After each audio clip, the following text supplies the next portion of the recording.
রহমানের যারা বান্দা হবে, রাসূল যখন রাস্তায় হাঁটতেন কখনো তিনি সামনের দিকে তাকায় তাকায় হাঁটতেন না, বুক উঁচু করে হাঁটতেন না, মাথা একটু নিচু করতেন, বুকের সাইডটা একটু নিচু করতেন, দুই পায়ের বৃদ্ধাঙ্গুলের দিকে নজরও দিয়ে দিয়ে বিনয়ী বিনয় হয়ে আস্তে আস্তে জমিনে চলতেন। আমার বন্ধুগণ, এই দুনিয়ায় হাম্বে তাম্বে এমন করে দেখানোর সুযোগ এই দুনিয়াতে নাই। এই দুনিয়াতে যে বান্দা যত বিনয়ী হবে, আখিরাতে সেই বান্দা তত সম্মানিত হবে। আমার বন্ধুগণ, অনেক মাহফিলে অনেক মা বোন আসছেন, শুনেছি মা আপনার চেহারা সুন্দর, আপনার সুন্দরী নারী, আপনার আপনি বউটা সুন্দরী হয়েছেন, কিন্তু স্বামীটা আপনার একটু কালো হয়ে গেছে, একটু মেজাজ গরম হয়, এরকম আছে, এরকম মহিলা আছে না নাই বলেন? এটা কি বিনয়ী ভাব নাকি? এটা কি বিনয়ী ভাব? আপনি যে কালোকে কালো মনে করে একটু অ্যাঙ্কার করছেন, ওই কালো চেহারা যিনি বানায়া দিয়েছেন, কালো ডিজাইনটা করে দিয়েছেন, তিনি আমার কে?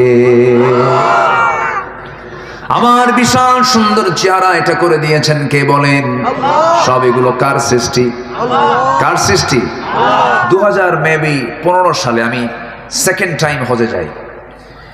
তো মদিনা মুনাওয়ারায় আমার নবীজির মাকবারার আশপাশ দিয়ে আমি ঘোরাফেরা করছি, হঠাৎ করে দেখি আফ্রিকান এক নিগ্রো কালো কুচকুচে এক লোক আমার সামনে পড়ে গেল।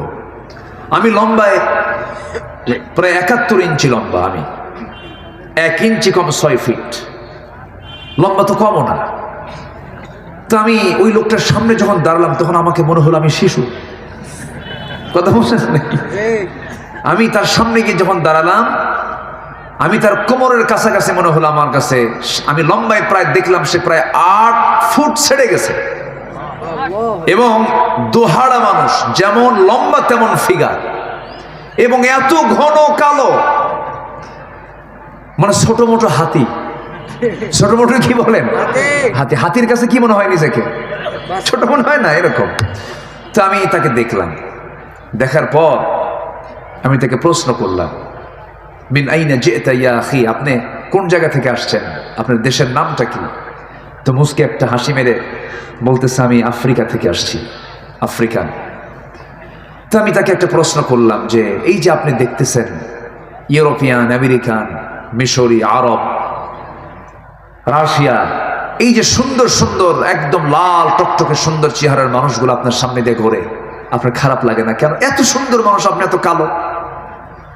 তো এই কথা শোনা মাত্র সে একটা মুস্কে হাসি মারলো, হাসি মারার সঙ্গে সঙ্গে দাঁতগুলো কালোর মাঝে একদম ফুটে উঠলো একদম, মানে একটাই শুধু সাদা অংশ, সেটা কি? দাঁত, আর সব কি?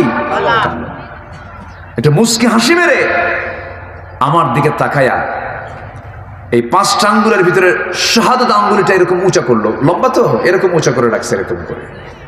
এই নখ যে মোটা, আমার কবজি এত মোটা না, বুঝলেন তো? বলতেছে এরকম করে, এগুলো কোনো চেহারা হলো? কি কথা কি বুঝতেছেন আপনারা? কি এগুলো কোনো চেহারা হলো? চেহারা তো আমার। সুবহানাল্লাহ বলবেন না? সে সন্তুষ্ট, সে তার ওই কালার, ওই চেহারা নিয়ে সে সন্তুষ্ট। নিজেকে কখনো দুর্বল ভাববেন না। আমাকে আল্লাহ যা বানিয়েছেন এটাই সবচেয়ে শ্রেষ্ঠ সৃষ্টি। আল্লাহ, আল্লাহু আকবার বলেন। আমরা সবাই সুন্দর। মা, স্বামীটা একটু কালো হয়েছে, মন খারাপ করবেন কেন? আল্লাহ তো বানিয়ে দিয়েছেন। মাঝে মাঝে অহংকার করে, বিনয়ী কি অহংকারী হয়? যে বিনয়ী হবে সে কি অহংকারী হবে? অহংকারী লোক কি বিনয়ী হতে পারে? আর বিনয়ী লোক কি কখনো অহংকার দেখাতে পারে?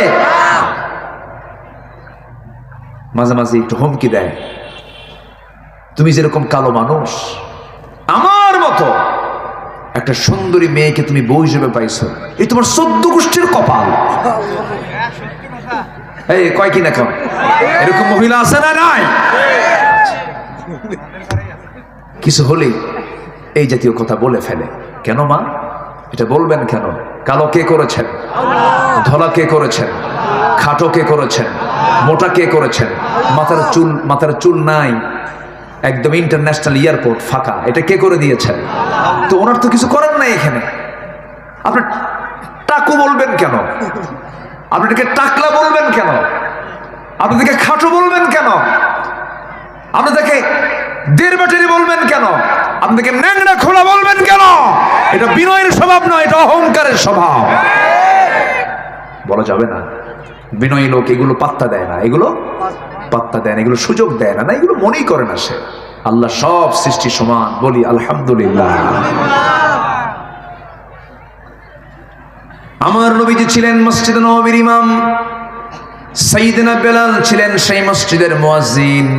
আমার নবী ছিলেন বিশ্বের সেরা সুন্দর মানুষ। এমন সুন্দর মানুষ কিয়ামত পর্যন্ত দ্বিতীয় কোনো ব্যক্তি আর আসবে না। এত সুন্দর চেহারার মানুষ ছিলেন আমার রাসূল। তার পাশে বেলাল ছিলেন কালো কুসকুসে মানুষ, মাথার চুলগুলো খাড়া খাড়া, নাকটা মোচা, ঠোঁটটা মোটার ঠেলায় নিচের দিকে নেমে গেছে, উপরের দিকে ঠোঁট চলে গেছে, দাঁতগুলো ফাঁকা ফাঁকা।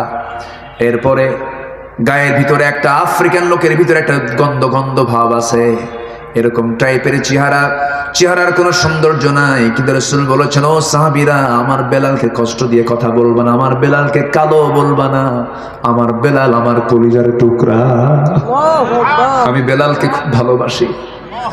আবার নবীজি মেরাজ করতে গেলেন, জান্নাতের ভিতরে একা একা হাঁটেন। আমার নবীজি কেমন যেন আনইজি ফিল করছেন। এমন সময় আল্লাহ পাক তার কানের ভিতরে বেলালের হাঁটার আওয়াজ ঢুকায়া দিলেন। দুনিয়াতে এসে বলছেন, বেলাল রে, তোরে দুনিয়ায় রেখে গেলাম, কিন্তু জান্নাতের মধ্যে তোর আওয়াজ শুনলাম, তুই কি আমল করিস। সাইয়েদনা বেলাল বলেন, হুজুর, আমারে আপনি দেখতে পাইছেন জান্নাতে, আমার জীবনে তেমন আমল নাই। আমার ব্যক্তিগত আমল হলো আমি কখনো ওযু ছাড়া থাকি না, ওযুর উপরে থাকি, আর ওযু যখন করি সঙ্গে সঙ্গে 2 রাকাত নামাজ আদায় করে নেই। বিনয়ী হব আমরা। আমার নবীর সময় এক সাহাবীর বিয়ে হয় না, কালো কুসকুসে মানুষ, যেখানে মেয়ে দেখতে যায় মেয়েগুলো ভয়ে দৌড় মারে, এত কালো মানুষ, পছন্দ হয় না।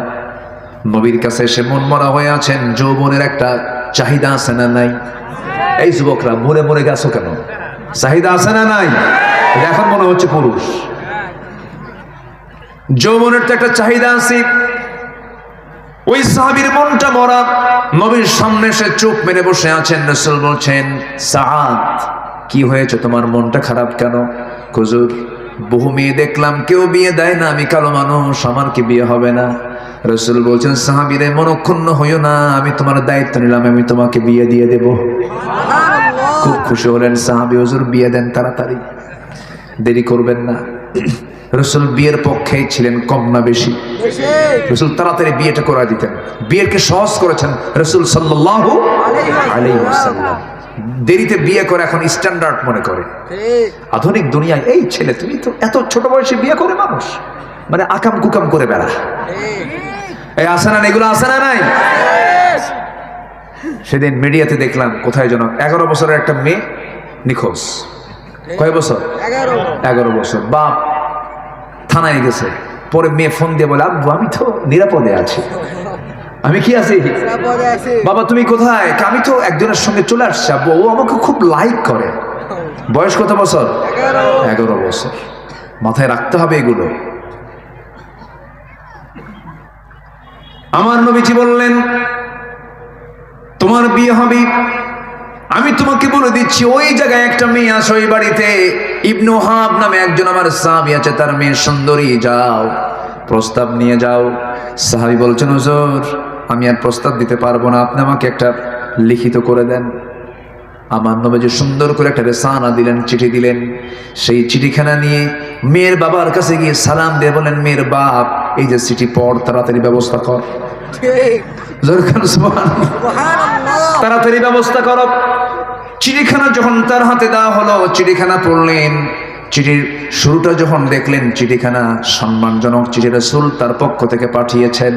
সাহাবী চোখের পানি আটকাতে না পেরে কেঁদে কেঁদে বলছেন, আরে বিশ্বনবী তার বিশ্বনবীর আসন থেকে আমার মেয়ের কথাও তিনি মনে রেখেছে। দারুণ খুশি হয়ে গেলেন। কিন্তু পরক্ষণে তিনি মনে মনে ভাবলেন, সাহাবী তো কালো, কিন্তু আমার মেয়েটা চাঁদের মতো সুন্দরী, মেয়ে পছন্দ করবে কিনা জানি না। সঙ্গে সঙ্গে তিনি করলেন কি, এবার বললেন, শোনো সাদ, আমি তো রাজি আছি, মেয়ের বাপ হয়ে আমি রাজি আছি, রাসূল পাঠিয়েছেন, কোনো আপত্তি নাই, কিন্তু মেয়েটা আমার কি যে করে। একটু অনুমতির প্রয়োজন আছে। এই কথাটা মেয়ে দেওয়াল ঘেঁষে ঘেঁষে কান রেখে সব কথা শুনে নিয়েছেন। মেয়ের বাবা ভিতরে ঢোকার সঙ্গে সঙ্গে মেয়েটা হাওমাও করে কান্দে। বাপ মনে মনে বলে হয়তো সে পছন্দ করে নাই। এবার বলছে মা তুমি পছন্দ করো নাই, বুঝতে পেরেছি বিয়ে হবে না। এবার মেয়েটা বলছে বাবা বুঝতে ভুল করেছ, এই যে ছেলেটা আজকে আমার বাড়িতে প্রস্তাব নিয়ে এসেছে, যাকে রাসূল পাঠিয়েছেন, আমার এই জীবনে যদি বিয়ে হয় নবীর পছন্দ করে সেই কালো ছেলেই হবে আমার স্বামী। কুলহু দিয়া শুরু করব, এই চিন্তা করে যদি কোনো ইমাম শুধু সূরাটা একটু আগে পরে যদি ইখলাস দিয়ে যদি শুরু করে, সূরা ফাতিহাটা পড়ে পড়ে, কোন মুসল্লি কি তার ইমামতি মানবে নাকি? কেন মানবে না? সূরা কি উল্টা করছে? সূরা তো উল্টা করে নাই, শুধু নিয়ম উল্টা করছে। সূরা তো উল্টা হয় নাই। সূরা কি উল্টা পাল্টা হয়েছে? সূরা কিন্তু ঠিকই আছে, শুধু সূরাটা মুকদ্দম মুআখার করেছে, একটা আগে নিয়ে আসছে আর একটা পরে নিয়ে গেছে।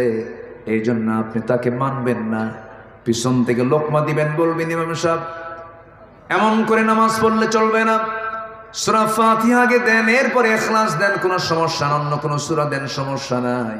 কিন্তু ইমাম যদি তাও না শোনে, লোকমার পরে লোকমা, লোকমার পরে লোকমা দেওয়ার পরে ইমাম সাহেব শুধু বারবার কুলহু পড়ে, সূরা ফাতিহা পড়ে না, সেই সময় মুসল্লি কি তার ইমামতি মানবে নাকি? কি করবে? লোকমা দিয়েও কাম হচ্ছে না, কি করবে তখন? বলেন। ইবনে হাজার আসকালানী রাহিমাহুল্লাহ রাহমাতুল্লাহ আলাইহি তিনি বলেছেন যে ওই সময় ওই ইমাম তার ইমাম থাকে না, তখন সে স্বৈরাচার হয়। কি হয়?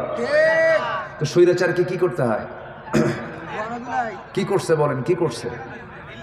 হ্যাঁ, স্বৈরাচার যখন হয়ে যাবে তখন দেখেন না, দুপুরে খাবারটাও জুটলো না। খাবারটা কি জুটছে? ইমিগ্রেশন ক্রস করবে, একটু আরামে ব্যাগ বুক নেবে, অমুক শাড়ি বাদ আছে, অমুক কাপড় চোপড় বাদ আছে, অমুক কসমেটিক্স বাদ আছে, গোছগাছ কইরা জীবন তো কয়েকদিনের জন্য, একটু গোছগাছ কইরা যে নেবে, এই সুযোগটাও তো পায় নাই। শুধু স্বৈরাচারী আচরণের জন্য ভাঙ্গা হেলিকপ্টারে করে দিল্লি আল্লাহ পাক পাঠায় দিয়েছেন। যা স্বৈরাচার হওয়া যাবে না। সম্মানিত ভাইয়েরা, যারা আমার দেশকে আধিপত্যবাদীদের হাতে ছেড়ে দেয়, তারা কি দেশের কোনোদিন বন্ধু হতে পারে? আসতে বলবেন না, বন্ধু হতে পারে? আমার দেশকে আমরা শাসন করব, কোন আধিপত্যবাদকে আমরা প্রশ্রয় দেব না। এদেশের 1 ইঞ্চি মাটি আমরা অন্যদের দখলে নিতে দেব না। এদেশের সংস্কৃতিকে আমরা লালন করব, অন্য কোন সংস্কৃতি আমরা লালন করব না। এই দেশ আমাদের দেশ, অন্য কোন বহির আগমন ঘটবে আমার দেশে, এটা আমরা সহ্য করতে পারবো না। সম্মানিত ভাইয়েরা, ইমাম যদি সূরা ফাতিহাকে যদি পড়ে দেন, ইখলাস যদি আগে দেন, আপনি যেমন মানবেন না। ইবনে হাজার আসকালানী বলেছেন ওই সময় ওই স্বৈরাচার ইমামের পেছনে যে মুসল্লি নামাজে দাঁড়াবেন, তার দায়িত্ব হলো নামাজ ছেড়ে দেওয়া। নামাজ ছেড়ে দিয়া 2 হাতের এই কাপড়টা ভাঁজ কইরা, কোনো কথা নাই ইমামের, ওই স্বৈরাচারের ঘাড়কে ধরা শক্ত করে ধরে মটকায়া দিয়া, ধাক্কা মেরে মসজিদ থেকে বের করে দিয়া নতুন ইমাম নিযুক্ত করতে হবে। কি কথা কি বুঝতেছেন আপনারা? ইমামের দোষ কি হলো? ইমাম সাহেব কি সূরা কেরাত কি ভুল করেছে? শুধু কি করছে? নিয়মটা উল্টা করেছে। সূরা কেরাত কিন্তু ভুল করেনি, শুধু একটা সূরা আগে দিয়েছে আর একটা সূরা পরে দিয়েছে। এই জন্য সে যদি স্বৈরাচার হয়ে যায়, আজকে সমাজ চলতে নিয়ে, আজকের এই রাষ্ট্র সমাজ পরিবার চালাতে নিয়ে ইসলামকে বাদ দিয়ে যদি অন্য কোনো তন্ত্র মন্ত্রকে যদি চালু করে, আমাদের দায়িত্ব হলো ঘাড় ধাক্কা দিয়ে বের করে সেখানে ইসলামকে বুলাদ করে নেওয়া। কি দায়িত্ব আছে আমাদের? না চুপ করে থাকবো? চুপ করে থাকার কোন সুযোগ কি মুসলমানকে আল্লাহ দিয়েছেন? কাজ করতে হবে, আমরা কাজ করব, জোরে বলি ইনশাআল্লাহ।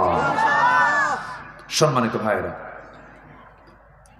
আমি যেখান থেকে কথা বলতে চাচ্ছি সেখানে আল্লাহ রাব্বুল আলামিন সেই রুকুর ভিতরে প্রথমে তিনি তার নিজের পরিচয় দিয়েছেন, এরপরে তার পছন্দের বান্দাগুলো কারা, তার পছন্দের তার প্রিয় বান্দাগুলো কারা, তাদের কিছু গুণ, তাদের কিছু বৈশিষ্ট্য, তাদের কিছু স্বভাব আল্লাহ পাক তুলে ধরেছেন এবং এই স্বভাবগুলো যারা আনবে তাদের জন্য সুন্দর জান্নাতের একটা অফার আল্লাহ রাব্বুল আলামিন আয়াতের এই সূরার শেষে দিয়েছেন। জোরে বলি সুবহানাল্লাহ।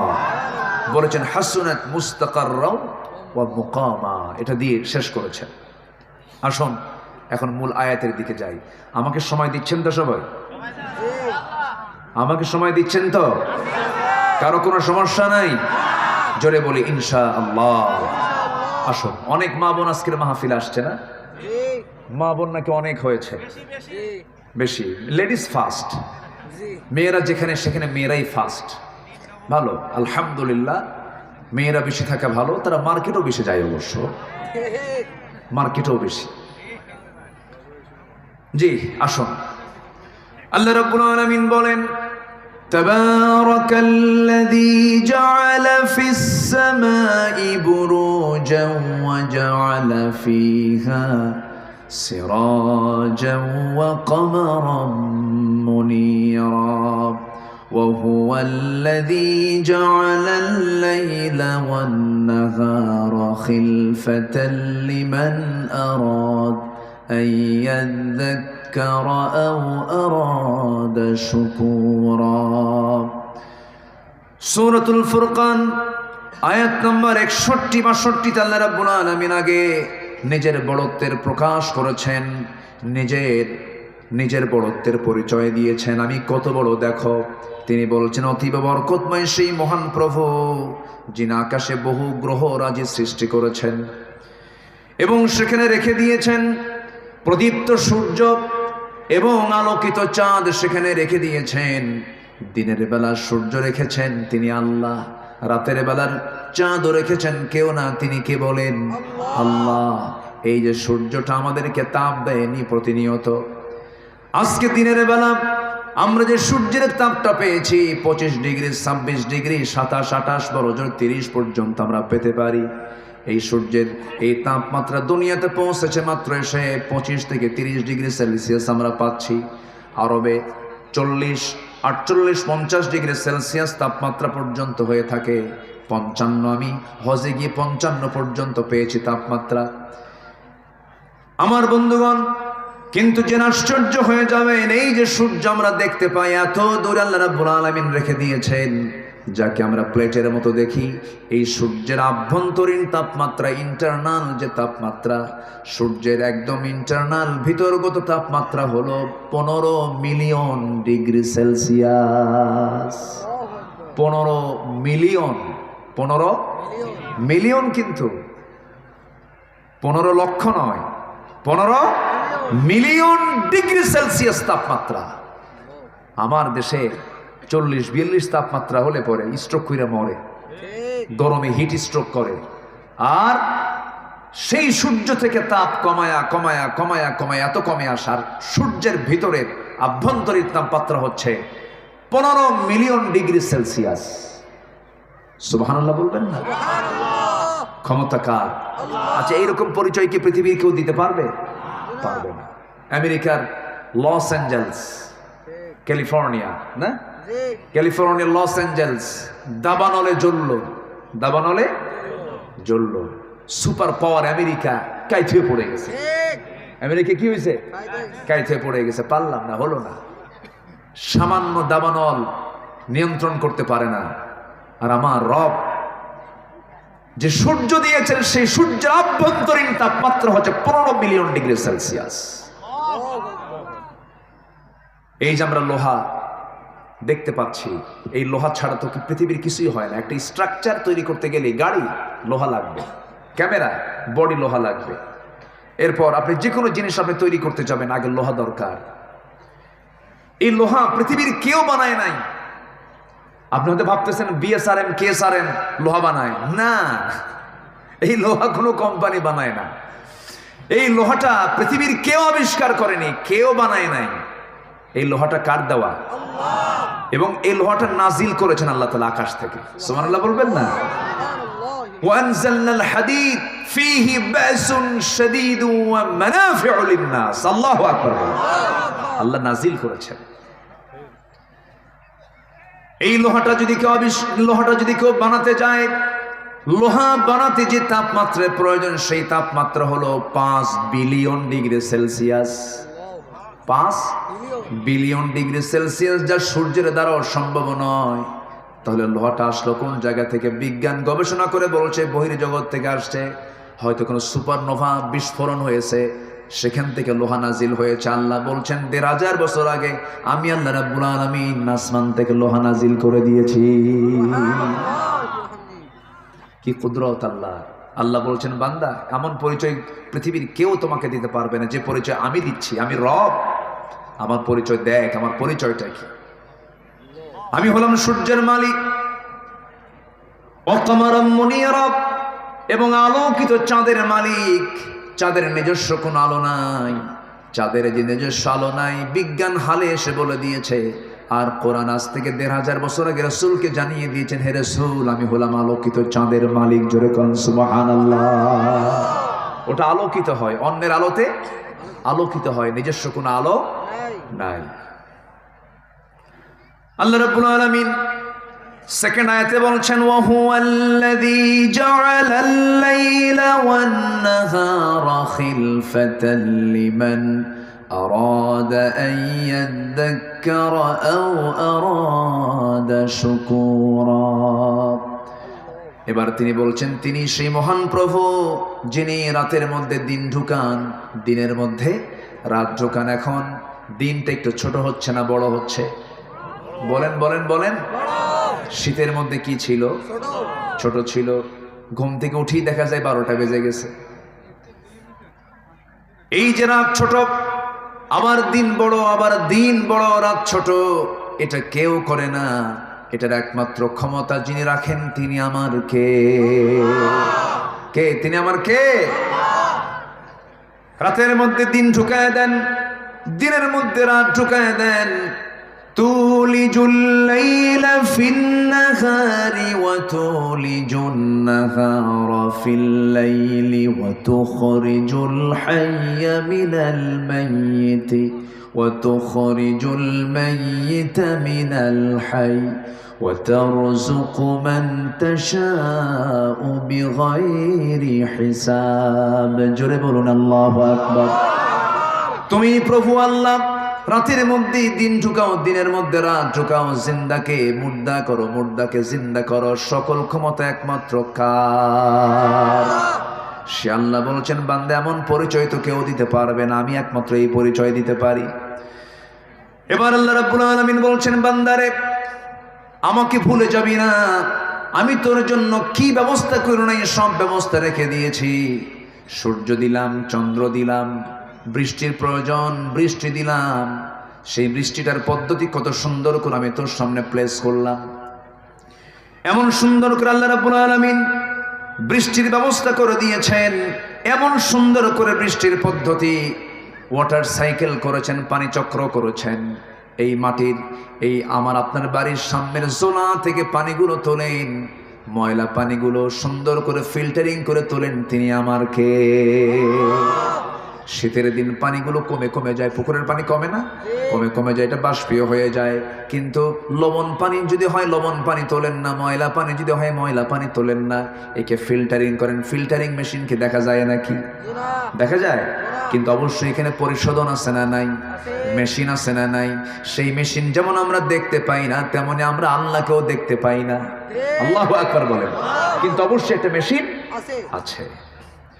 আমার বন্ধুগণ, আল্লাহ রাব্বুল আলামিন এই আবহাওয়া বিজ্ঞান নিয়ে কথা বলেছেন, সমুদ্র বিজ্ঞান নিয়ে কথা বলেছেন, মেঘমালা নিয়ে কথা বলেছেন। ১৫০০ বছর আগে যে তথ্য মহান রাব্বুল আলামিন দিয়েছেন, এমন তথ্য আজকের বিজ্ঞান যদিও তারা প্রমাণ করতে চেয়েছে, বলতে চাচ্ছে, কিন্তু তারা মূলত কোরআন কি গবেষণা করে তা বের করেছে। জোরে বলি আলহামদুলিল্লাহ।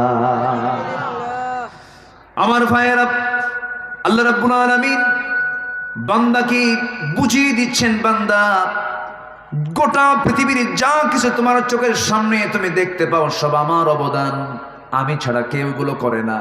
আল্লাহ রাব্বুল আলামিন সুন্দর করে আকাশের মেঘ নিয়ে কথা বলছেন, আল্লাহুল্লাযী ইউরসিলুর রিয়াহা ফাতুসিরু সাহাবান ফায়াবসুতুহু ফিস সামাই কাইফা ইয়াশা ويجعله كسفا فترى الودق يخرج من خلاله فإذا أصاب به من يشاء من عباده إذا هم يستبشرون জোরে বলুন আল্লাহু আকবার। তিনি বায়ু প্রেরণ করেছেন, তা মেঘমালাকে সঞ্চারিত করে, অথবা তিনি মেঘমালাকে যেভাবে ইচ্ছা সেইভাবে আকাশে ছড়িয়ে দেন। এই যে বায়ুর প্রবাহ বিজ্ঞান প্রমাণ করেছে আজকে, কিন্তু আল্লাহ রাব্বুল আলামিন ১৫০০ বছর আগে সূরা রুমের ৪৮ নম্বর আয়াতে তা বলে দিয়েছেন। জোরে বলি সুবহানাল্লাহ। এই বৃষ্টিপাত আমরা যে আকাশ হতে হতে দেখি, আল্লাহ রাব্বুল আলামিন এই পানিগুলো জমিন থেকেই তোলেন, অপরিমিত পানি তোলেন। আল্লাহ রাব্বুল আলামিন বলেন, ওয়াল্লাযী নাযালা মিনাস সামাই মাআন বিকদর ফাআনশারনা বিহি বালদাতাম মাইতান কাযালিকা তুখরাজুন। জোরে বলুন আল্লাহু আকবার। সূরাতুল যুখরুফ আয়াত নম্বর 11। আল্লাহ রাব্বুল আলামিন সেই পরিমাণ পানি জমিন থেকে তোলেন, পানি চক্রের মধ্য দিয়ে বাষ্পীয় করে তোলেন, যে পরিমাণ পানি আল্লাহ পাক বৃষ্টি আকারে নাজিল করেন। যেরকম সুবহানাল্লাহ।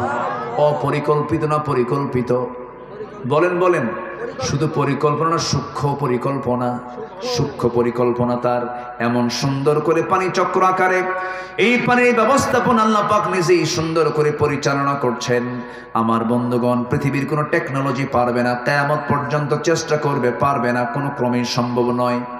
প্রতি সেকেন্ডে ভূপৃষ্ঠ থেকে প্রতি সেকেন্ডে ১৬ মিলিয়ন টন পানি বাষ্প হয়ে আকাশে ওড়ে, এবং প্রতি বছর তার পরিমাণ দাঁড়ায়, বিজ্ঞান গবেষণা করে দেখেছে ৫১৩ ট্রিলিয়ন পানি আল্লাহ পাক জমিন থেকে আকাশে তুলে নেয়। আল্লাহু আকবার। এই ক্ষমতা কার? আর বান্দা কয় আমি তো সুপার পাওয়ার। কিসের সুপার পাওয়ার? তুই তো ৩ বার টয়লেটে গেলি তো তুই হুঁশ থাকবে না, তোর সুপার পাওয়ার কিসের? বান্দার কোনো সুপার পাওয়ার আছে? মানুষ তো দুর্বল সবচাইতে। একটু লুজ মোশন হলে ৭-৮ বার পায়খানা করলেই তো বোঝে না কে তুমি কেডা, আমি তো চিনতেছি না, কি ঠিক কিনা? এখন সব শেষ। আমার বন্ধুগণ, আল্লাহর বড়ত্ব, আল্লাহর মহত্ব, আল্লাহর বিশালত্ব যদি আমরা বুঝতে পারি, তখন আমার ভিতরে কোনো অহংকার কাজ করবে না, আমার মধ্যে বিনম্রতা চলে আসবে, আমার মধ্যে আল্লাহর ভয় চলে আসবে, পরকালীন জবাবদিহিতে চলে আসবে। এই জন্য আল্লাহ পাক তার নিজের পরিচয়টা আগে দিচ্ছেন, বান্দা আমার পরিচয়টা শোনো। এবার আল্লাহ রাব্বুল আলামিন বান্দাকে বলছেন, বান্দা তোর পরিচয় কেমন হওয়া দরকার, এবার তোর পরিচয় দিয়ে দিচ্ছি। এই সমস্ত গুণগুলো, বৈশিষ্ট্যগুলো তুই অর্জন করবি। আল্লাহু আকবার। কোরআন যত সাজানো গোছানো কিতাব, কোরআনের মজা যদি কেউ পায়, এই কিতাব ছাড়া পৃথিবীর কোনো কিতাব তার ভালো লাগবে না। জোরে বলে সুবহানাল্লাহ। আমরা এই কিতাবের সঙ্গে সম্পর্ক রাখবো বেশি। জোরে বলে ইনশাআল্লাহ। কোরআন পড়বো বেশি, কোরআন শুনবো বেশি, গান শুনবো এই শুনবেন? হ্যাঁ, কোরআন ছাড়া অন্য কিছু শোনা যাবে? আসতে বলবেন না, শোনা যাবে? যাবে না। এই কান কে দিয়েছেন? এই কান কে দিয়েছেন? খারাপ কিছু শোনার জন্য? এই চোখ কে দিয়েছেন? চোখের পেছনে লক্ষ লক্ষ সূক্ষ্ম সূক্ষ্ম নার্ভ দিয়েছেন কে? এই চোখে যদি কোনো ধুলা ঢোকে, তখন সঙ্গে সঙ্গে চোখে কি বের হয়? পানি বের হয়। এই পানিটার পিছনে মেশিন দিয়েছেন কে? আল্লাহু আকবার। পানি বের হয়ে দ্রুত গতিতে, এই ওয়াইন্ডম্যান প্রথম দ্রুত গতিতে ধুলাবালিগুলো সাফ করে আল্লাহ চোখটাকে ফ্রেশ করে দেন। সুবহানাল্লাহ বলবেন না? গাড়ি চলতেছে, গ্লাসে ধুলা চলে আসছে, এখন তো অটোমেটিক অনেক উন্নত প্রযুক্তির গাড়ি চলে আসছে, চট করে ওয়াইফাই চালু হয়ে যায়। ওয়াইফাই যখন প্রয়োজন মনে করে যে পানির প্রয়োজন, পানিও চালু হয়ে যায়। আল্লাহ রাব্বুল আলামিন বান্দার চোখের ভিতরে যদি কোনো ধুলা ঢুকে যায়, চোখের পাপড়ি দিয়েছেন, খালি এরকম করবে আর ভিতর থেকে পানি চলে আসবে। সুবহানাল্লাহ বলবেন না? আমার বন্ধুগণ, এই বিশাল বডি, এই চোখ, এই কান, এই নাক, নাক, চোখ, কান, এটা যদি আমরা যদিও ছোট মনে করি, কিন্তু আমার কাছে মনে হয় পদ্মা, মেঘনা যত বড়, যমুনা যত বড়, তার চাইতে বেশি বড় হলো চোখ, কান, নাক। জোরে কান সুবহানাল্লাহ। বিশাল ফাংশন এই তিনটা অঙ্গের ভিতরে, ইএনটির ভিতরে বিশাল আল্লাহ পাক এর মধ্যে ফাংশন রেখে দিয়েছেন। মাথা থেকে পা পর্যন্ত এই বডি সুন্দর করে বানিয়ে দিয়েছেন তিনি আমারকে।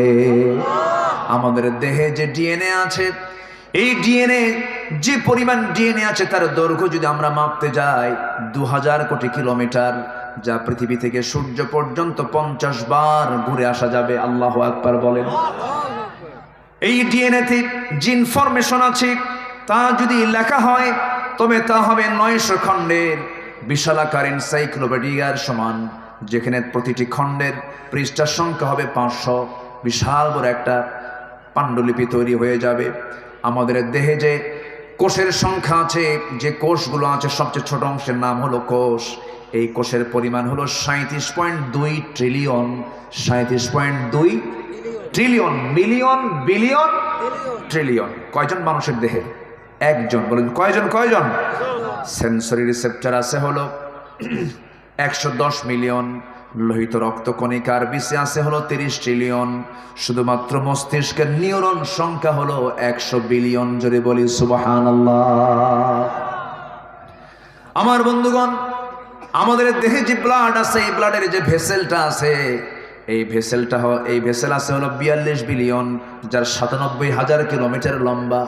মাত্র 3 হাত 1.5 হাত সাইজের ইয়ারফোন যদি, তারালা ইয়ারফোন যদি পকেটে রেখে দেই, কিছুক্ষণ পর বের করলে তার মধ্যে 4-5টা প্যাঁচ পড়ে যায়। অথচ আল্লাহ রাব্বুল আলামিন এই ব্লাড ভেসেল দিয়েছেন যা 97 কিলোমিটার লম্বা, কোনোদিন প্যাঁচ লাগে না। সুবহানাল্লাহ বলবেন না? কে করে দিয়েছেন? আসতে বলবেন না, কে করে দিয়েছেন? আল্লাহ বলছেন, বান্দা আমাকে চেনার জন্য কোথাও যাওয়া লাগবে না। ফি আনফুসিকুম আফালা তুবসিরুন।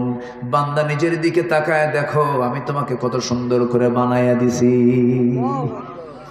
আমার বন্ধুগণ, আল্লাহ রাব্বুল আলামিন নিজের পরিচয় দিয়ে এবার বান্দার পরিচয় কেমন হবে, বান্দা কোন চরিত্র নিয়ে বান্দা জীবন যাপন করবে, এই প্রসঙ্গে এবার বলছেন, ওয়া ইবাদুর রহমানিল্লাযীনা ইয়ামশুনা আলাল আরদি হাওনা ওয়া ইযা খাতাবাহুমুল জাহিলুনা ক্বালু সালামা والذين يبيتون لربهم سجدا وقياما والذين يقولون ربنا اصرف عنا عذاب جهنم إن عذابها كان غراما إنها ساءت مستقرا ومقاما জোরে বলুন আল্লাহু আকবার।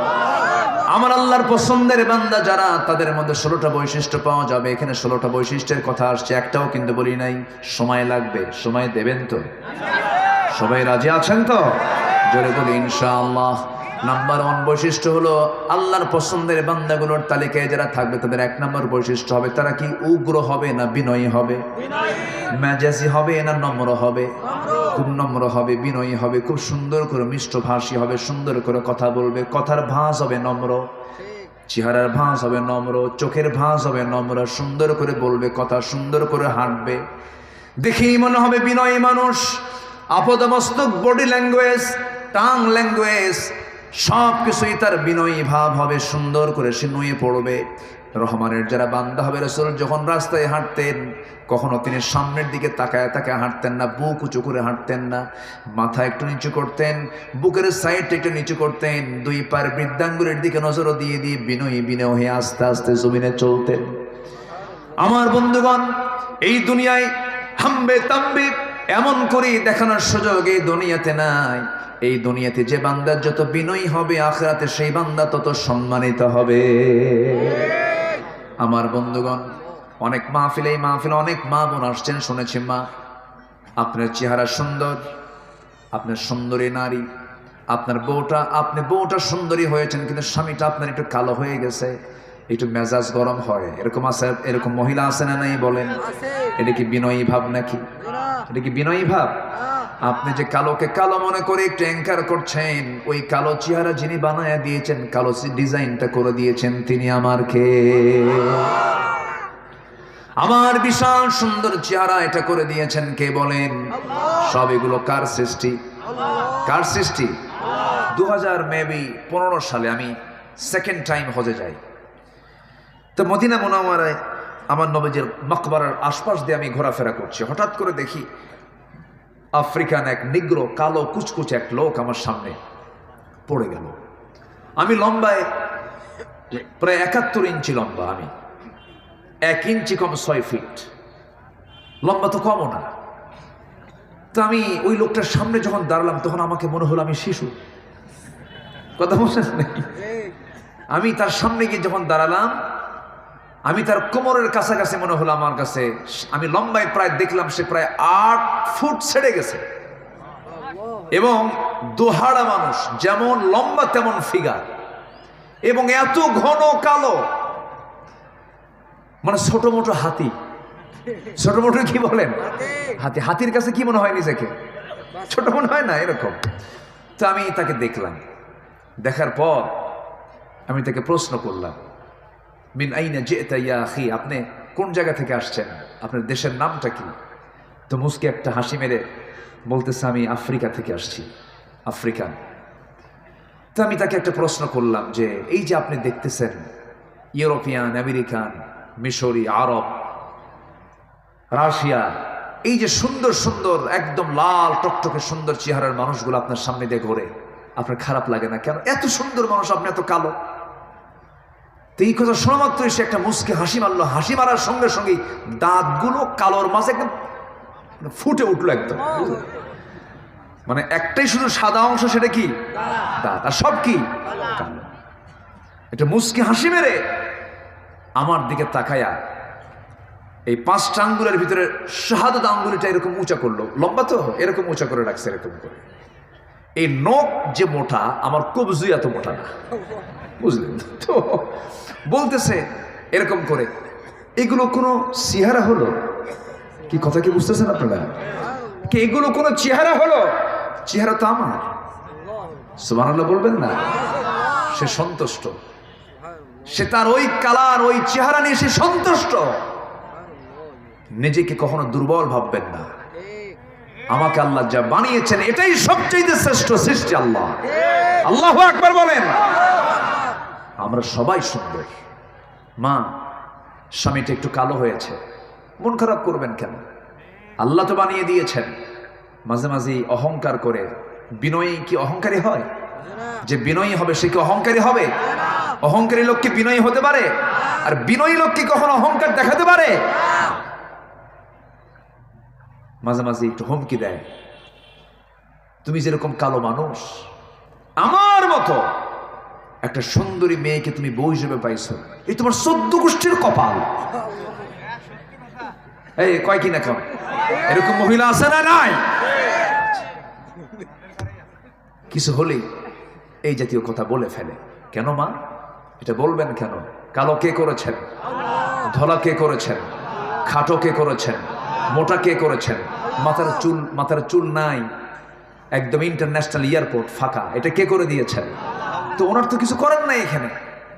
আপনি টাকু বলবেন কেন? আপনাদেরকে টাকলা বলবেন কেন? আপনাদেরকে খাটো বলবেন কেন? আপনাদেরকে দেড় ব্যাটারি বলবেন কেন? আপনাদেরকে ন্যাংরা খোলা বলবেন কেন? এটা বিনয়ের স্বভাব নয়, এটা অহংকারের স্বভাব। বলা যাবে না। বিনয়ী লোক এগুলো পাত্তা দেয় না, এগুলো পাত্তা দেয় না, এগুলো সুযোগ দেয় না, না এগুলো মনেই করে না সে। আল্লাহ সব সৃষ্টি সমান, বলি আলহামদুলিল্লাহ। আমার নবীজি ছিলেন মসজিদে নববীর ইমাম, সাইয়েদনা বেলাল ছিলেন সেই মসজিদের মুয়াজ্জিন। আমার নবী ছিলেন বিশ্বের সেরা সুন্দর মানুষ। এমন সুন্দর মানুষ কিয়ামত পর্যন্ত দ্বিতীয় কোনো ব্যক্তি আর আসবে না। এত সুন্দর চেহারার মানুষ ছিলেন আমার রাসূল। তার পাশে বেলাল ছিলেন কালো কুসকুসে মানুষ, মাথার চুলগুলো খাড়া খাড়া, নাকটা বোঁচা, ঠোঁটটা মোটার ঠেলায় নিচের দিকে নেমে গেছে, উপরের দিকে ঠোঁট চলে গেছে, দাঁতগুলো ফাঁকা ফাঁকা।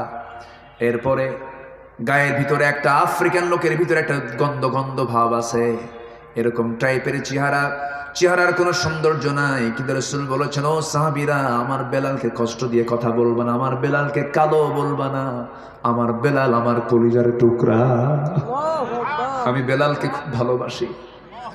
আবার নবীজি মেরাজ করতে গেলেন, জান্নাতের ভিতরে একা একা হাঁটেন। আমার নবীজি কেমন যেন আনইজি ফিল করছেন। এমন সময় আল্লাহ পাক তার কানের ভিতরে বেলালের হাঁটার আওয়াজ ঢুকায়া দিলেন। দুনিয়াতে এসে বলছেন, বেলাল রে, তোরে দুনিয়ায় রেখে গেলাম, কিন্তু জান্নাতের মধ্যে তোর আওয়াজ শুনলাম, তুই কি আমল করিস। সাইয়েদনা বেলাল বলেন, হুজুর, আমারে আপনি দেখতে পাইছেন জান্নাতে, আমার জীবনে তেমন আমল নাই। আমার ব্যক্তিগত আমল হলো আমি কখনো ওযু ছাড়া থাকি না, ওযুর উপরে থাকি, আর ওযু যখন করি সঙ্গে সঙ্গে 2 রাকাত নামাজ আদায় করে নেই। বিনয়ী হব আমরা। আমার নবীর সময় এক সাহাবীর বিয়ে হয় না, কালো কুসকুসে মানুষ, যেখানে মেয়ে দেখতে যায় মেয়েগুলো ভয়ে দৌড় মারে, এত কালো মানুষ পছন্দ হয় না। নবীর কাছে এসে মন মরা হয়ে আছেন, যৌবনের একটা চাহিদা আছে না নাই? এই যুবকরা মরে মরে গেছো কেন? চাহিদা আছে না নাই? এখন মনে হচ্ছে পুরুষ। যৌবনের তো একটা চাহিদা আছে। ওই সাহাবীর মনটা মরা, নবীর সামনে সে চুপ মেরে বসে আছেন। রাসূল বলছেন, সাআদ, কি হয়েছে, তোমার মনটা খারাপ কেন? হুজুর, বহু মেয়ে দেখলাম, কেউ বিয়ে দেয় না, আমি কালো মানুষ, আমার কি বিয়ে হবে না?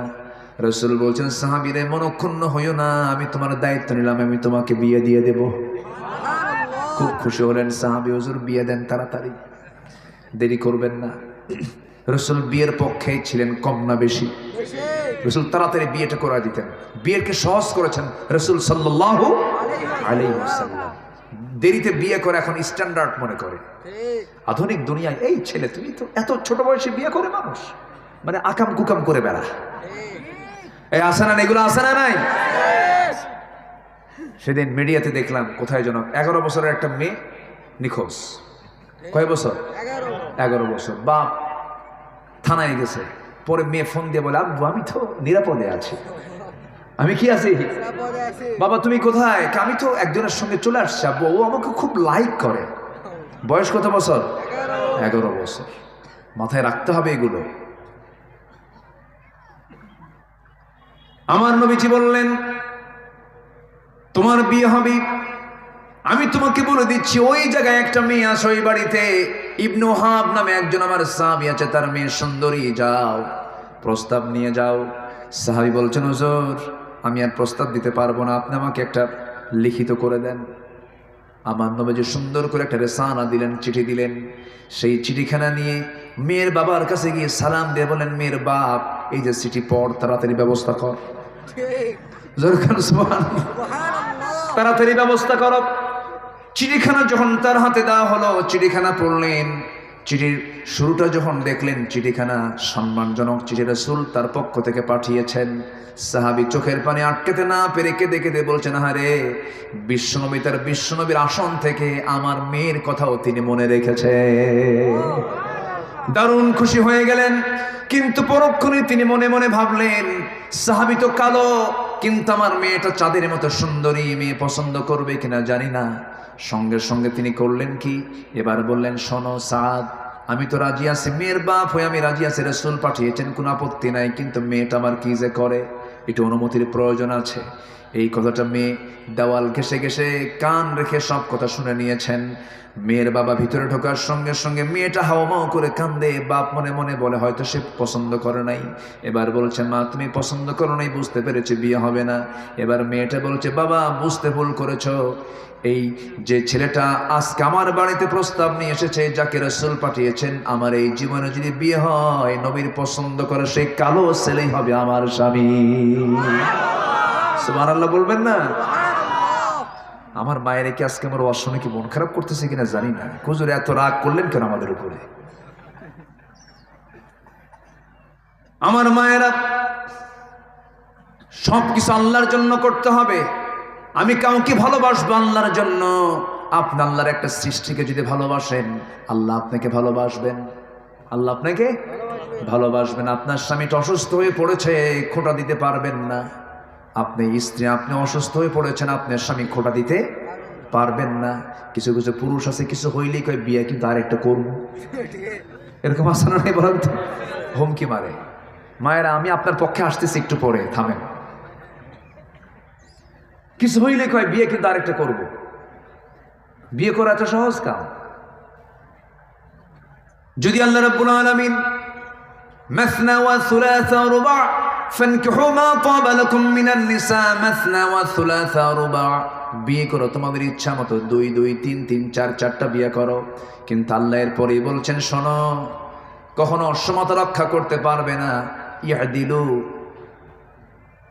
আল্লাহ রাব্বুল আলামিন সুন্দর করে আয়াতের শেষাংশে ব্যাখ্যায় বলতেছেন, আল্লাহ তাআদিলু ফাওয়াহিদাতান, তোমাদের জন্য একটাই যথেষ্ট, একটাই তোমাদের জন্য, এটাই তোমাদের জন্য উত্তম। কারণ একাধিক স্ত্রী তোমাদের মধ্যে সমতা রক্ষা করা সহজ না কঠিন? আজ তো সহজ না কঠিন?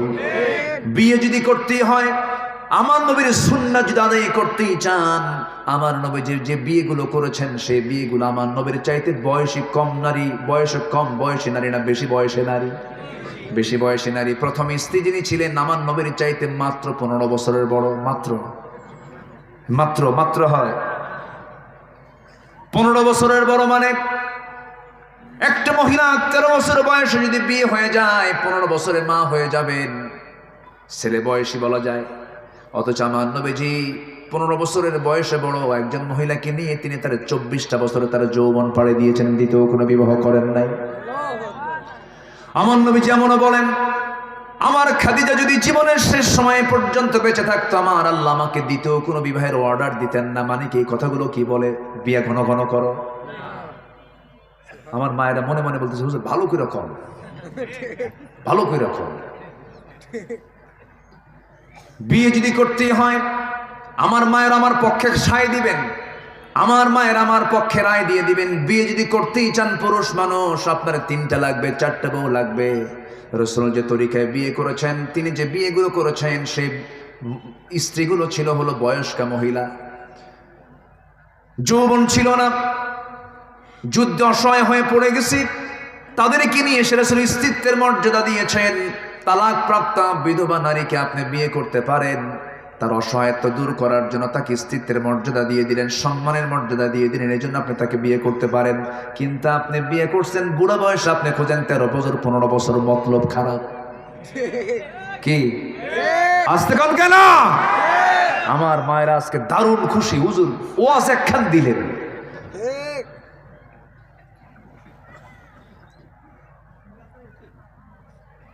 ইসলাম জেনা চায় না, ইসলাম ব্যভিচার চায় না। ইসলাম চায় ওই তালাক প্রাপ্ত মহিলা সমাজে একাকী থাকবে, ফিতনা সৃষ্টি হয়ে যাবে। বিধবা একাকী থাকবে, ফিতনা সৃষ্টি হয়ে যাবে, সেখানে গিয়ে ঝাঁকি মারবে, সেখানে ফিতনা ছড়াবে। অতএব তার চাইতে বিয়ে হওয়াটা ভালো। এখন সেই মহিলা বিয়েটা হবে কোথায়? তালাক প্রাপ্ত, যার বয়স 45-50 হয়ে গেছে, তার তো উচিত তাকে সোশ্যাল সিকিউরিটি দিয়ে তাকে কোথাও না কোথাও বরণ করে নেওয়া উচিত। এই জন্য ইসলাম এই অপশনটা রেখে দিয়েছে। কিন্তু ইসলাম যে কথা বলে, আজকে পুরুষরা বিয়ের যে হুমকি মারে, এটাকে ওই মহিলা বিয়ে করতে না, কুমারী মহিলা বিয়ে করতে। এখন আর কোনো আওয়াজ না, সব চুপ হয়ে গেছে। কি কথা বলবো, কথা বলবো? আমার মায়ের আজকে দারুণ খুশি, হুজুর আপনি আজকে মনের মতো কথা বলছেন। কিন্তু আমার মা, আপনার মধ্যেও কিছু সমস্যা আছে, একটু লাইনে আসি। কি বলবো, বলবো, কথা বলবো। স্বামী একটু অসুস্থ হয়ে পড়েছেন, স্বামীর সেবা দরকার। মাঝে মাঝেই বউটা মনে মনে বলে, বুড়া মরে না। এই আছে নাকি, আছে নাকি? এইরকম করে খোঁটা মারে, এরকম করে খোঁচা মেরে মেরে কথা এরকম বলা মহিলা মনে হয় নাই? আসতে বলবেন না, আছে না নাই? স্বামীর চাকরি আছে, ব্যবসা আছে, টাকা আছে, পয়সা আছে, খুব ভালো। এটা বিপদে পড়ে গেছে, তখন বলে অকর্মা। আছে কিনা বলে? তোমার কোনো পেশা নাই, কাজ নাই, বইয়ের হক আদায় করতে পারো না। অমকের বউ দেখো কতগুলো শাড়ি কিনে আনছে, আলমারিটা কেটে দেখো, ওর বাড়ির গেটটা কত সুন্দর, ও কত সুন্দর, ওর বাচ্চা কাচ্চাগুলো কত সুন্দর, ঘুরতে যায় কক্সবাজার, সিঙ্গাপুর, থাইল্যান্ড যায়। আর আমার মরা স্বামী পাইছি রে, এই স্বামীর চাইতে আমার স্বামী না হয় ভালো ছিল। এরকম খোটা মারা মহিলা আছে না নাই? সেই মহিলার জন্য আল্লাহ পাক মডেল বানিয়েছেন রহিমা আলাইহিস সালাতু ওয়াস সালামকে। ইউনূস আলাইহিস সালাতু ওয়াস সালাম, আইয়ুব আলাইহিস সালাতু ওয়াস সালাম ছিলেন অসুস্থ রোগী মানুষ। 18 বছর, কত বছর বলেন? কত বছর? 18 বছরের রোগী ছিলেন। এমন রোগ হলো তার মাথা থেকে পা পর্যন্ত ঘা দিয়া সয়লাভ হয়ে গেছে, নড়তে পারেন না, চড়তে পারেন না, দুর্গন্ধ ছড়িয়ে পড়েছে। আল্লাহ পাক তাকে এমন রোগ দিয়ে দিলেন, এলাকাবাসী তাকে সেই জায়গা থেকে বের করে দিয়েছে। তিনি জঙ্গলের দিকে চলে গেলেন, সেখানে থাকলেন 17 থেকে 18টা বছর ধরে। 4 জন স্ত্রী ছিল, 3 জন চলে গেছে। কিন্তু রহিম আলাইহিস সালাতু ওয়াস সালাম বলেন, আমার স্বামী গো, আপনি আমার সুসময়েরও স্বামী, আপনি আমার দুঃসময়েরও স্বামী। থেকে গেলাম। তিনি তার খেদমত করে গেছেন 18 বছর ধরে। আল্লাহ পাক তাকে পরীক্ষার মধ্যে ফেলে দিলেন। আইয়ুব আলাইহিস সালাতু ওয়াস সালাম শেষ পর্যন্ত আল্লাহর জিকির বলেন নাই। পোকাগুলো গিয়ে যখন তার জিহ্বা পর্যন্ত স্পর্শ করেছে, জিহ্বায় যখন ঘা চলে গেছে, আল্লাহকে বলছেন, আল্লাহ আমার সমস্ত অঙ্গ প্রত্যঙ্গ সব ঘা দিয়া ভরে গেছে, কোনো দুঃখ নাই, দয়া করে আল্লাহ তুমি আমার জিহ্বায় কোনো ঘা দিও না, কারণ আমার জিহ্বা যদি ঘাতে আক্রান্ত হয়ে পড়ে তোমার নামের জিকির আমি আইয়ুব করব কেমনে? আল্লাহ আমার জিহ্বাটা ঠিক করে দাও। আল্লাহ বলছেন, আইয়ুব রে, তোর দোয়া আমি কবুল করে নিয়েছি, তোকে আমি মঞ্জুর করে নিয়েছি। আল্লাহ রাব্বুল আলামিন সুন্দর করে তাকে আবার যৌবন শক্তি ফেরত দিয়ে দিলেন, তার সৌন্দর্য ফেরত দিয়ে দিলেন। রব্বি আন্নী মাসসানিয়াদ দুররু ওয়া আনতা আরহামুর রাহিমিন। গোসল করলেন, সব তার সেরে গেল, সুস্থ হয়ে গেলেন। অসুস্থকে সুস্থ করতে পারেন তিনি আমার কে? আসতে বলবেন না, তিনি আমার কে? আল্লাহ পাক। আমার মা সংসার জীবনের সচ্ছলতা অসচ্ছলতা জীবনের একটা অংশ, গরিব থাকবেন একটা অংশ ফেস করবেন, সম্পদ আছে এটাও ফেস করবেন, দুঃসময় সুসময় সব জায়গায় স্বামী স্ত্রীর সম্পর্কের অবনতি হওয়া যাবে, অবনতি হওয়া যাবে, অবনতি হওয়া যাবে না, কোনো ক্রমে অবনতি হওয়া যাবে না। আমার বন্ধুগণ, আল্লাহ রাব্বুল আলামিন আরেকজন নারীর দৃষ্টান্ত দিয়েছেন, আসিয়া আলাইহিস সালাতু ওয়াস সালাম। স্বামীটা ছিল বড় বদমাইশ, কিন্তু আসিয়া আলাইহিস সালাতু ওয়াস সালাম ওই সংসার থেকেও তার ইমানটা ছুটে গেছে না, ইমান তার ঠিক ছিল, ইমান তার ঠিক ছিল। আমার মা ইমানটা যেখানেই থাকেন না কেন ইমানটা নষ্ট করা যাবে না। আসিয়া আলাইহিস সালাতু ওয়াস সালাম যখন দিন গ্রহণ করেছেন, দিন গ্রহণ করার সঙ্গে সঙ্গে ফেরাউন টের পেয়ে গেল। ফেরাউন বলছে, আসিয়া এই এই এই মিশরের ফার্স্ট লেডি হচ্ছে তুমি আসিয়া, আমি হলাম এই ফেরাউন, আমি হলাম এই জনপদের, আমি হলাম প্রধান রাষ্ট্রপতি, তুমি হলে তার বউ। এত বড় সম্মান মর্যাদা থাকার পরও তুমি আমাকে ছেড়ে মুসার দিন কেন গ্রহণ করলে? এবার আসিয়া বলছেন, আমার স্বামী, দিন তেমন একটা বিষয়ের নাম, দুনিয়ার সব ছাড়া যাবে কিন্তু আল্লাহর দিন কখনো ছাড়া যাবে না, আল্লাহকে কখনো ছাড়া যাবে না। শেষ পর্যন্ত ফেরাউন বলে ফেলল, আসিয়া সম্পর্কের অবনতি ঘটে যাচ্ছে, তোমাকে মেরে ফেলবো। কিন্তু এবার মৃত্যুর হুমকি যখন দিয়ে দিল, আসিয়া মুস্কে হাসি মেরে বলছেন, আমার স্বামী গো, একটা কথা আমি আপনাকে জানাই দিচ্ছি, আমার প্রতি অত্যাচার যত বাড়বে আমার ঈমান তত পাকাপোক্ত হয়ে যাবে। ব্যবহার খারাপ করলেন না, বিনম্রতা নিয়ে বলছেন, আমার স্বামী গো, আমি যে দিন গ্রহণ করেছি এটা আখিরাতের জন্য গ্রহণ করেছি, আমার রবকে ছাড়বো না, আমার নবীকে ছাড়বো না। শেষ পর্যন্ত ফেরাউন বলল, আসিয়া তোমাকে আমি করাত দিয়ে চিরে 2 টুকরা করে দুনিয়া থেকে বিদায় করব। আসিয়া বলছেন, আপনি আমাকে মেরে ফেলবেন আমি বুঝতে পেরেছি, কারণ নাকের মধ্যে আমি জান্নাতের গন্ধ পেতেছি। স্বামীর সঙ্গে বিনয় আচরণ করলেন, উগ্র হলেন না, কিন্তু স্বামীর হুকুম মানলেন না, কারণ আমরা মানবো কার হুকুম? আসতে বলবেন না, কার হুকুম মানবো? শেষ পর্যন্ত আসিয়া আলাইহিস সালাতু ওয়াস সালাম করাতের সামনে পড়ে গেলেন। হামান ও ফিরআউন ওয়া হামান, হামান সহ মন্ত্রী পরিষদ বর্গে পাশ হয়ে গেল। বুকের শত্রু, বড় শত্রু, তাকে মেরে ফেলো, মেরে ফেলো।